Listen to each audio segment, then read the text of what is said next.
It was a perfect Saturday in Willow Creek, Oregon, late June 2024, the kind of day that makes you glad to be alive. The grill was sizzling, the air thick with the smell of burgers, and birds were chirping like they had a gig to play. My wife, Emily, was out back, humming softly as she tended her prized zucchini patch, her hands gentle in the dirt. I'm Tom Harper, just a guy trying to enjoy a quiet weekend, my toughest decision being barbecue sauce or mayo. Our corner lot was my pride and joy, neatly mowed, stripes crisp, a little slice of perfection. Then, like a storm cloud rolling in, I saw it. A gleaming black SUV, bold as brass, cutting across my lawn. Not on the road, mind you me lawn. Deep tire tracks gouged through my grass, mud spraying onto Emily's zucchini.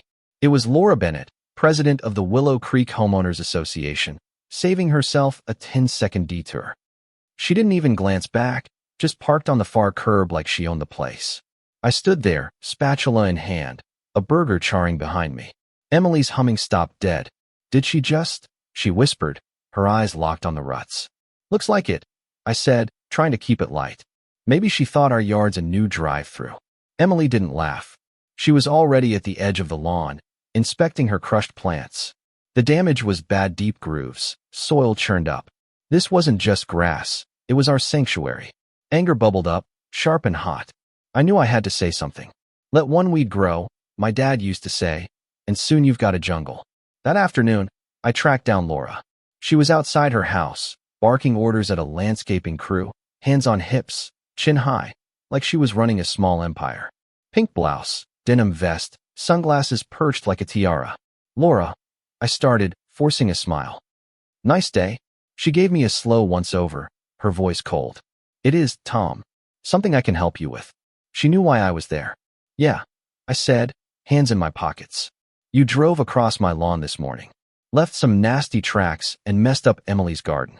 I'd appreciate it if you didn't do that again.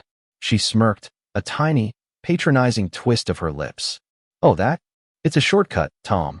Been used forever. Practically a public right-of-way. I blinked. My private property, a public right-of-way? Pretty sure it's not, I said. It's my yard, the one I pay for, the one I mow. Stick to the road, please. She sighed, like I was a kid who didn't get it. We'll see, she said, turning her back, dismissing me like I was nothing. I walked home, my anger now a full-on boil. The next morning, she did it again, this time with a buddy's car trailing her. More ruts, more mud, more ruined zucchini. This wasn't a mistake, it was a power move. I called the sheriff, thinking trespassing and vandalism would get some action. A deputy showed up, bored out of his mind, gave the tracks a glance, and shrugged. Look, man, he said, toothpick in his mouth. This is a civil matter. You and her need to sort it out. HOA stuff. He handed me a card and left. By evening, Laura had rallied the HOA board. The neighborhood app buzzed with her post. Public safety issue at the corner. Unmarked hazards blocking historic access. A few neighbors clicked agree.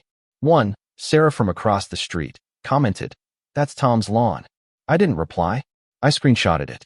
Emily started a binder deed, permits, screenshots, the deputy's card. We were building a case. I turned to our neighbor, George Ramsey, a retired property lawyer who spent his days tinkering with model trains. I laid out the story. The tracks, Laura's smirk, her right-of-way nonsense. George chuckled, a deep rumble. Laura Bennett. That woman could argue the sky's green and make you doubt yourself. He studied my deed and plat map. No easement, Tom. Your land's yours. Her claims pure fiction. His advice? Mark the property clearly. Remove her, I didn't know excuse. So, Emily and I hit the hardware store. We bought orange survey flags, 3 big, private property, no trespassing signs, and 2 HD cameras. We spent the next morning staking flags every 2 feet, planting signs, and rigging cameras, one on the house, one hidden in a birdhouse. Our yard looked like a tiny festival ground, but the message was clear: stay off. I thought that'd be it. Signs, cameras, legal proof, how could she argue? I was wrong. The next day, my phone pinged, motion detected. Laura's SUV pulled up. She got out, hands on hips, stared at the signs, then straight at the camera. She smiled a cold, cute try smile. Then she ripped the first sign out of the ground, tossed it into the street, and started yanking flags. She cleared a path, got back in her car, and drove through. An hour later, a convoy followed. Her SUV, another, then a sports car, all churning my lawn into mud, laughing through their windshields. Emily's zucchini patch was obliterated, a tire crushing the planter's frame. Her face crumpled, and my anger turned cold, sharp, dangerous. This was personal. For 2 days, the parade continued. Laura's wine and cheese crowd waved mockingly as they drove through. I felt trapped, my evidence useless against her audacity. Then, a breakthrough. A rental car pulled up, a young couple inside looking lost. They waved me over. "Sorry to bother you," the woman said. "Our GPS says go straight, but through your house." They were headed to Laura's Airbnb, told to use my yard as a shortcut to her back entrance.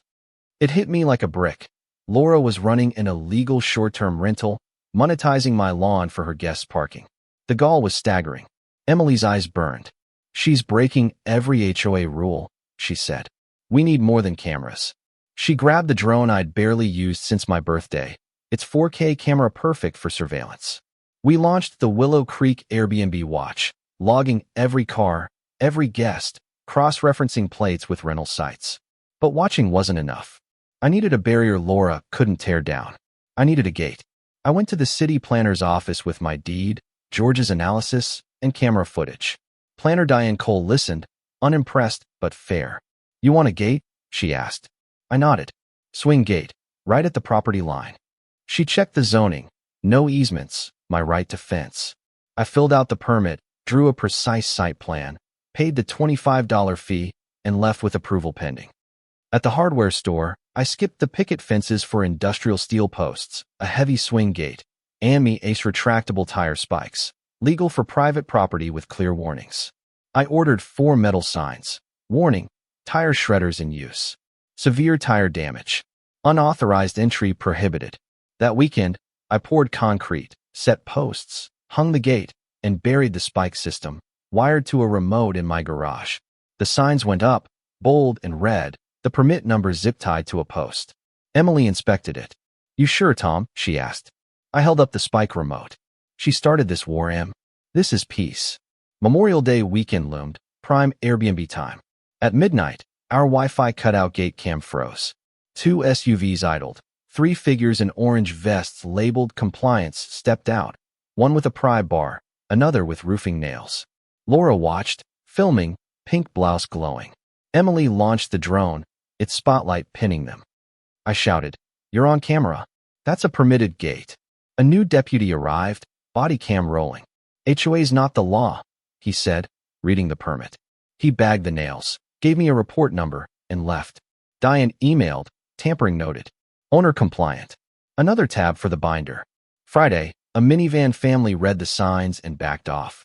A delivery driver refused Laura's community access pitch, tipping his hat to me. Then, Saturday evening, it happened. A convertible approached, Laura's SUV tailgating. The driver used Laura's shared code. The gate opened. Laura gunned it, trying to slip through. I grabbed the spike remote, thumb on the red button. Her tires hit the strip as I pressed it. Pop, pop, pop, pop. For tires shredded, her SUV sagging, stranded. Cameras caught it all, her ignoring the signs, the permit clear. She stormed out, furious, staring daggers at the birdhouse camera. Emily squeezed my hand. We looped the footage, sipping drinks, her hissing tires our victory song. Laura sued me for tires, alignment, and emotional distress, calling my gate a lethal trap. The HOA piled on, fining me $500 daily for an unapproved hazard. I hired George's old firm. My lawyer, Ms. Carter, loved the pop hiss video. Slam dunk, she said. At the HOA meeting, Laura pushed her historic access, lie with a fake map. I countered with my deed. The treasurer, Mark Ellis, slipped me a card, whispering about fishy finances. In court, Laura's lawyer spun a tale of her innocence. Ms. Carter dismantled it. Deed, permit, signs, video. Then Mark testified, exposing Laura's Airbnb scheme, kickbacks from board members Rachel and Greg, and a fraudulent flyer marketing my yard. The judge was livid.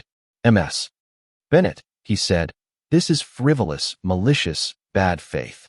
He dismissed her suit, awarded me legal fees and $5,000, ordered an HOA audit, and referred the case for criminal investigation. Laura's empire collapsed. Rachel and Greg resigned. Laura's house went up for sale. Moving trucks hauled her life away. Emily and I watched, quiet, victorious. Months later, peace returned. I rebuilt Emily's planter, stronger, and we planted new zucchini. Neighbors, once scared, thanked us. Mark led a new, honest HOA. I swapped the red signs for a green one. Shortcut closed. Please respect our yard. The war was over. Our home was ours again. But here's the thing, what would you do if someone turned your home into their playground? Was I too harsh with those spikes, or was Laura's arrogance the real crime? Should neighbors have spoken up sooner, or was fear of her power too strong? Drop your thoughts below, hit that like button if you felt the thrill of that pop hiss, and subscribe for more stories of standing your ground. Let's talk what's worth fighting for in your world.